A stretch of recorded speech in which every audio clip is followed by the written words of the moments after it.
Hello,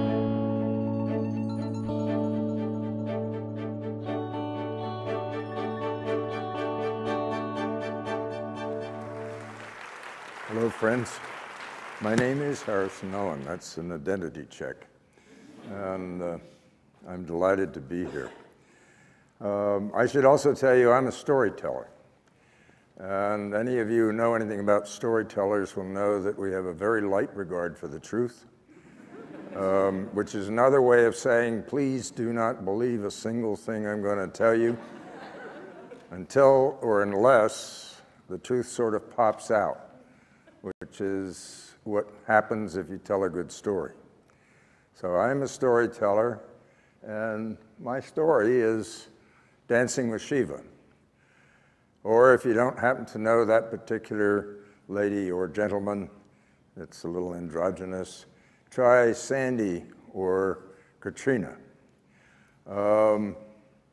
This story is about dealing effectively with not only the chaos in our lives, but the way in which chaos becomes the opening door for emergent order. It's a suggestion that rather than just being the flotsam and jetsam in this world, we can, in fact, be active and contributory and effective participants in this dance. But we have to understand we do not design the dance, we don't control the dance, but we surely can do the dance. Let me put it in terms that I'm sure that everybody here in the Jersey Shores will understand. Sandy was a major pain in every sense of that word. But it is equally true that you could not have a nice day at the beach were it not for the Sandys and her kindred over the centuries. Because the simple truth of the matter is those gorgeous beaches are in fact the product of the ultimate chaos and pounding which shatters prior structures and creates something new that we all enjoy. This story is, in fact, a very, very old one. It is back in the days of Indian history, 5,000 years ago, the story of dancing Shiva, the creator and the destroyer. A slightly different version with a different nuance shows up in China between the yin and the yang.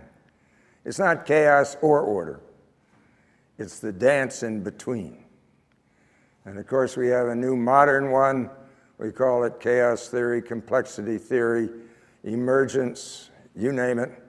But the bottom line is basically the same thing.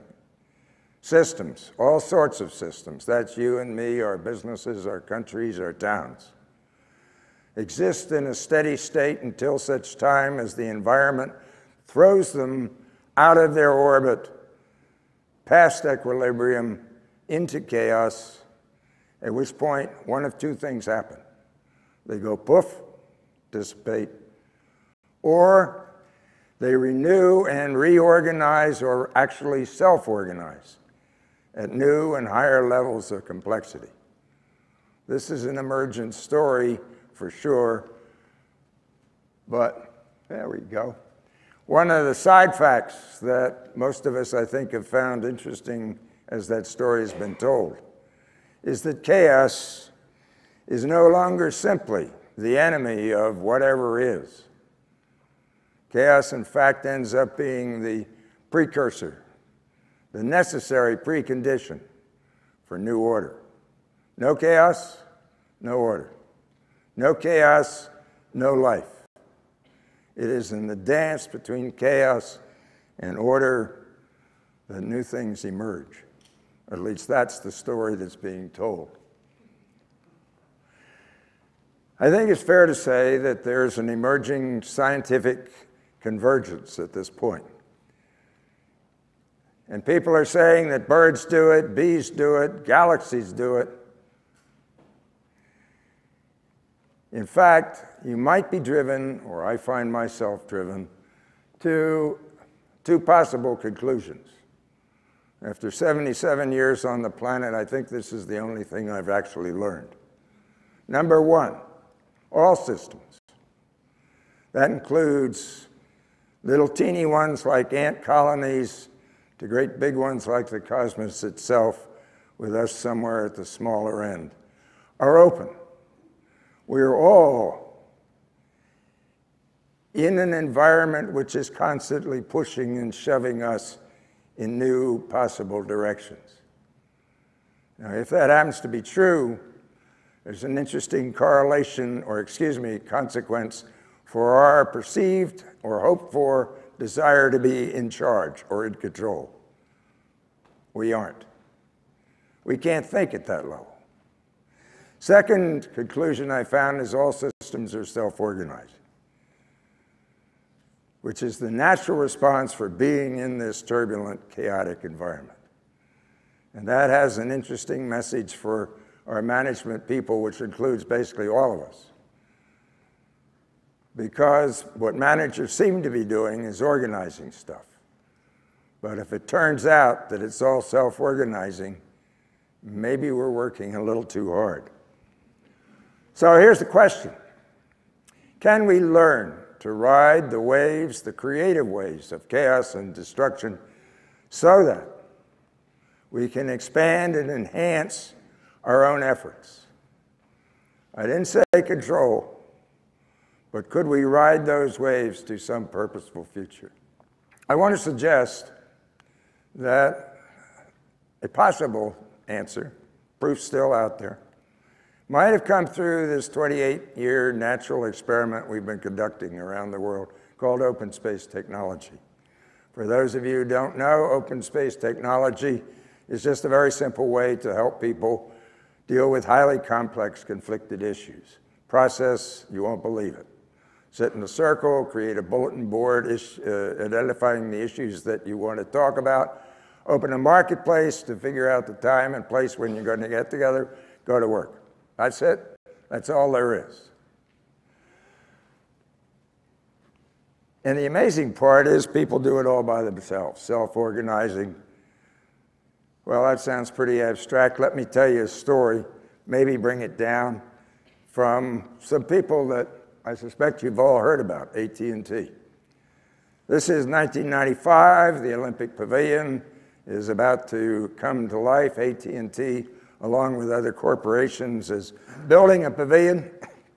They have an expert crew of 20-odd folks, work 10 months, come up with an exquisite design, turn it into the Olympic Committee. The committee loves it and says, hey, would you like to move your pavilion from the edge of the global village to dead center?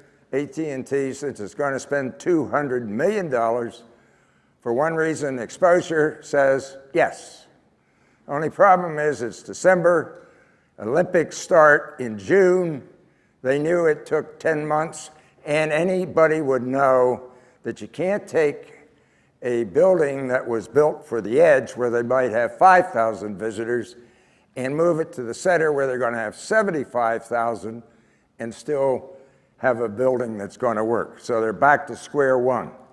Count 10 months from December, the Olympics are over, and you haven't even built the building. Guess what? 23 people sit in a circle, create a bulletin board, open a marketplace, and go to work. 2 days later, at precisely 5 o'clock, everything stopped. Not because it was 5 o'clock, but because it was done. What they had done was a completely new building design down to the level of working architectural drawings. Now, I grant you it wasn't pretty, but it was there and it was working. Number two, they were further ahead with that building than they were with the previous design, because while they were doing it, they were on their cell phones, stuff was hitting the ground in Atlanta. Number three, everybody agreed that it was aesthetically much better than what came before. And number four, which I noticed they didn't think about, they all loved each other.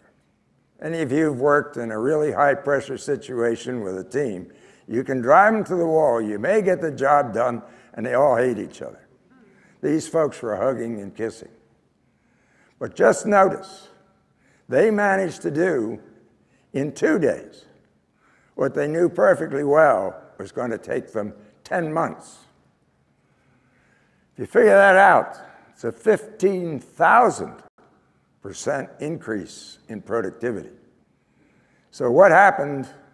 That's what happened. What didn't happen is almost as interesting, I think. Number one, there was no advanced agenda. They walked in cold-footed flat. 2, nobody was in charge. Number 3, there was no prior training.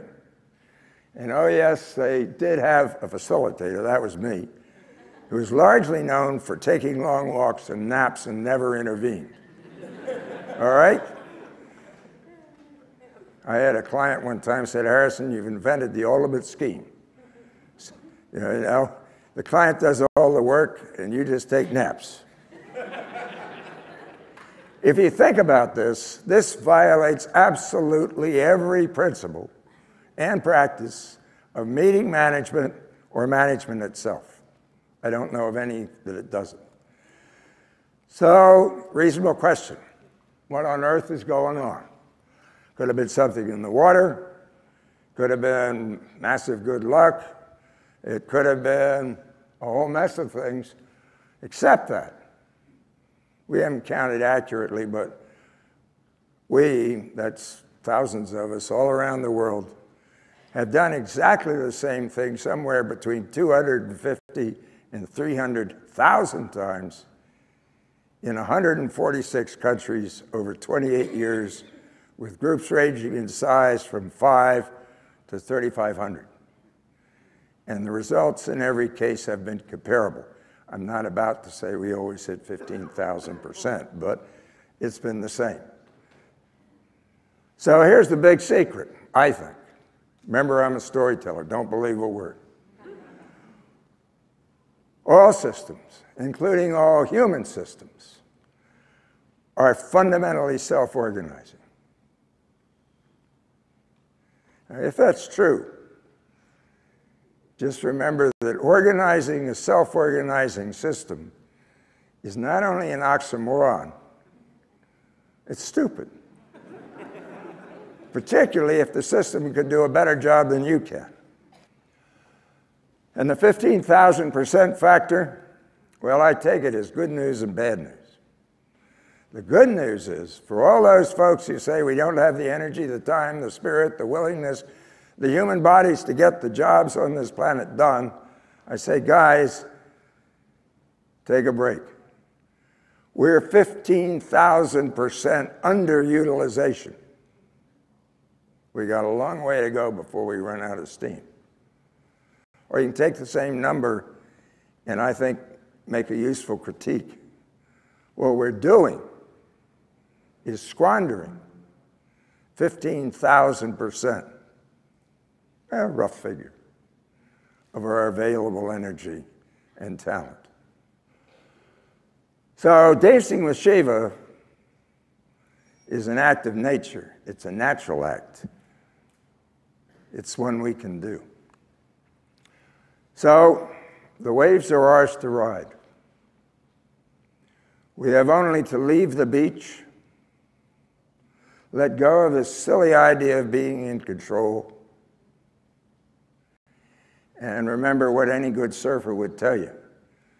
If you think you're in charge of the wave, you're in deep trouble. Thank you.